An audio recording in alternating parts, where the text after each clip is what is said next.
मैं जैसे देख पा रहा आपका मैसेज से कि आपने प्रोसेस को ट्रस्ट किया एंड चीज़ों को सीख के समझ के उसके अकॉर्डिंग अप्लाई कर पाया, and that's actually my success कि आप लोगों को मैं वो सारा चीज़ सिखा पा रहा हूँ जो आपको प्रॉब्लम्स होते हैं। एंड धीरे धीरे इस तरीके से आपका अगर ईच एंड एवरी प्रॉब्लम इस तरीके से एक एक स्टेप बाय स्टेप आप अगर एक एक प्रॉब्लम को ओवरकम करते जाएंगे तो आप ऑटोमेटिकली एक डिजाइनिंग फील्ड में एक अपर लेवल में पहुंच जाएंगे। Because step by step journey को हम अगर फॉलो करते हैं, डिजाइनिंग का बेसिक जो फंडामेंटल्स उसको अगर हम समझ जाते हैं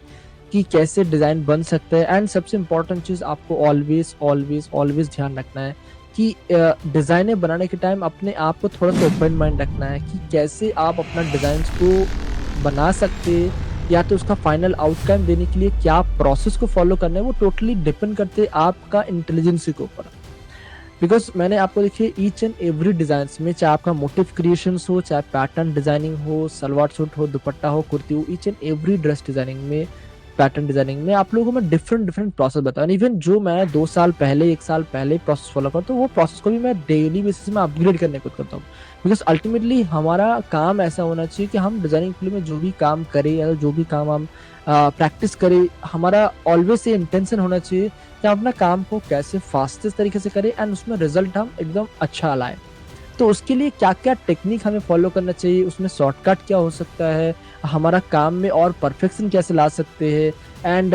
डिजाइनिंग बनाने के लिए कौन सा टेक्निक हम फॉलो करेंगे तो हमारा काम और आसान हो सकते हैं, उस सब चीज के ऊपर आपको डेली बेसिस में रिसर्च करते रहना, अपने माइंड को थोड़ा सा और पुश करेंगे तो आपका काम और ऑटोमेटिकली अच्छा होगा। अब जैसे आप यहाँ पे सागर ने बता रहे थे कि सर क्रॉस रिपीट का जो आपने टेक्निक सीखा बहुत अच्छा, अब ये टेक्निक ऑब्वियसली मेरा एक एक्सपीरियंस के बाद आया हुआ है, बट अगर मैं भी अपना डिजाइनिंग फील्ड में जो रेगुलर बेस में सब लोग करते हैं वही चीज मैं करते रहता, एंड कुछ नया करने का या तो कुछ नया क्रिएटिव वे फाइंड आउट करने का माइंडसेट नहीं रखता, तो वो मे भी शायद मैं आप लोगों को ये चीज सिखा ही नहीं पाता। बिकॉज ये चीज मैंने टेक्निकली इसको इन्वेंट किया बोलने जाता हूँ, क्योंकि मैं काफी दिन प्रोसेस कर रहा, तो मुझे लगा इससे और कुछ शॉर्टकट होना चाहिए। अब तो मैं उसके अकॉर्डिंग थोड़ा रिसर्च करते गया, अलग अलग टेक्निक फॉलो करते, तो एक फाइनल आउटकम निकल गया। अब इसमें ऐसा नहीं बोल रहा हूँ कि मैं बहुत बड़ा डिजाइनर हूँ, ऐसा कुछ नहीं है, बट जस्ट आपको मैं